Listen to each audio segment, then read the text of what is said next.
What's up mga kabordom? Welcome sa ating episode 7. Today is February 13, 2026. The news is heavy and honestly medyo personal ito for me as someone na nag-aaral ng batas. You've probably seen the viral headlines where a student fell from an LRT platform or from an LRT station and landed directly on a moving vehicle. It's a tragedy that has left everyone in shock. But what followed is another kind of tragedy.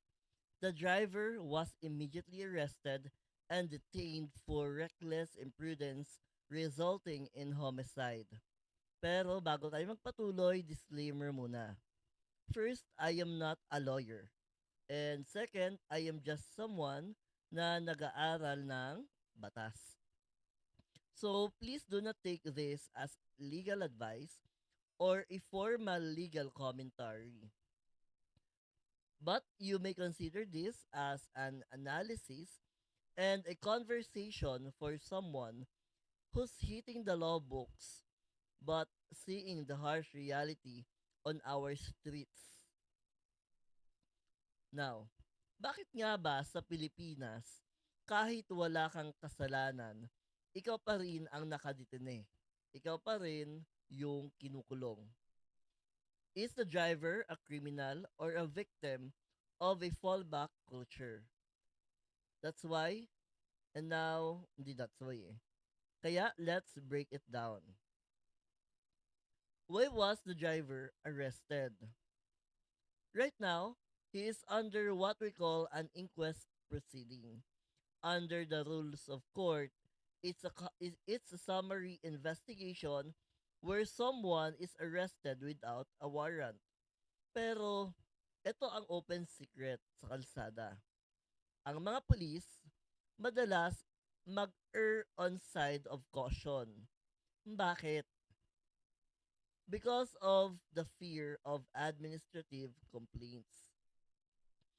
As a student or as someone na nag-aaral ng law, nakikita natin yung pressure sa kanila.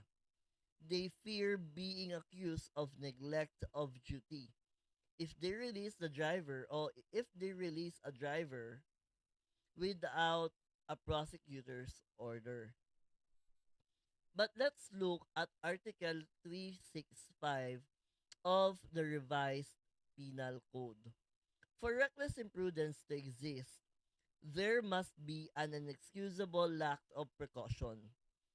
If a body falls from height in a split second, a reasonably prudent person wouldn't have been able to avoid it.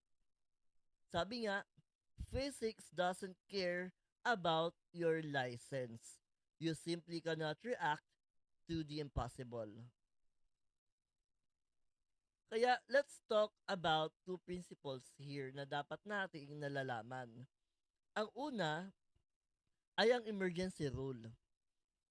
Sa jurisprudence natin o sa isang court decision o Supreme Court decision na Gan versus Court of Appeals, sinasabi dyan na ang isang tao na biglang nalagay sa emergency at kailangan magdesisyon sa loob ng split second is not held to be the same standard of care as someone who had time to deliberate. If someone falls on your car and you hit the brakes, you did your best. Hindi ka superhero. Tao ka lang na may reflexes. Pangalawa, ang principle of proximate cause. Sino ba ang may pasimuno ng chain of events? If the victim's own act, whether it was an accident or intentional, was the direct cause of death, the driver shouldn't be the fallback for criminal liability. The car was just there. The act didn't come from the driver. Kumbaga, saling kyat-kyat lang yung driver. My take on this is it's a state-sanctioned trauma. pwede ring second-hand trauma. Why?